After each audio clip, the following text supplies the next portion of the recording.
So I want to begin by asking you, we were just talking about the show, and a little bit if you could give us the background about the concept of basically retconning sort of the Camelot story that we all know and creating the series. Yeah.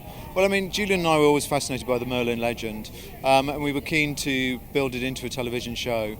We were sort of thinking about what hadn't been done, and we thought that the whole kind of Merlin, King Arthur, the Round Table was ripe for reinvention for a 21st century audience.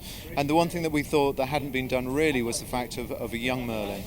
So we started working on this idea with a writer called Jake Mickey, and it was just about young Merlin in a world where magic was banished.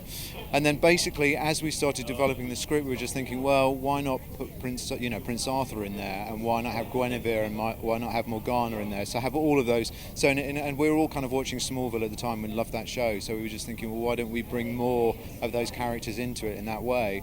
And then so we started doing that, and then we started playing around with it more. And we were very keen that the show had lots of humour and fun in it. So we were just saying, well, let's subvert the expectations of all these characters. That Merlin isn't this wise wizard with a pointy beard and a long pointy hat. That he's slightly kind of awkward, kind of geeky teenager. And let's make Arthur a bit of an idiot, and let's make Guinevere a lowly servant girl, and let's make Morgana a very empathetic and warm character.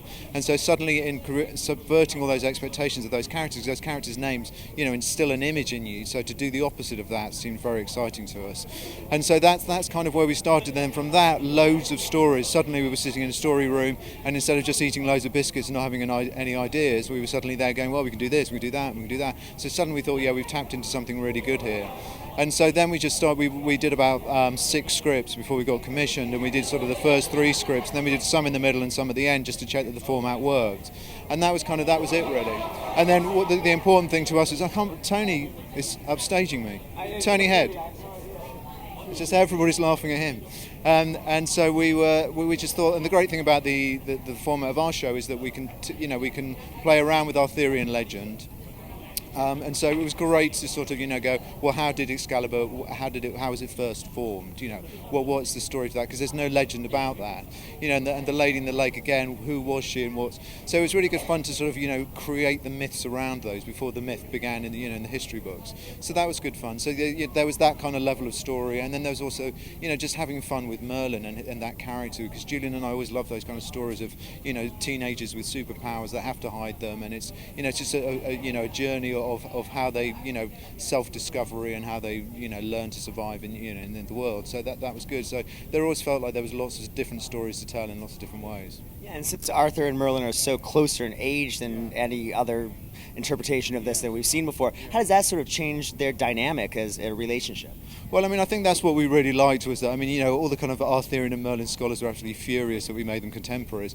To us, we kind of really enjoyed that because there's something really nice about the fact that Merlin is the wise one, but he's still young and still learning. And Arthur, we see glimpses of this potential of the great king, but at the end of the day, he's still a bit of an idiot and still got to go on this long journey. And that was great. And, in the casting of those 2 parts, Bradley, who plays Arthur, was an actor that I'd worked with before, and I knew he had this amazing comic ability.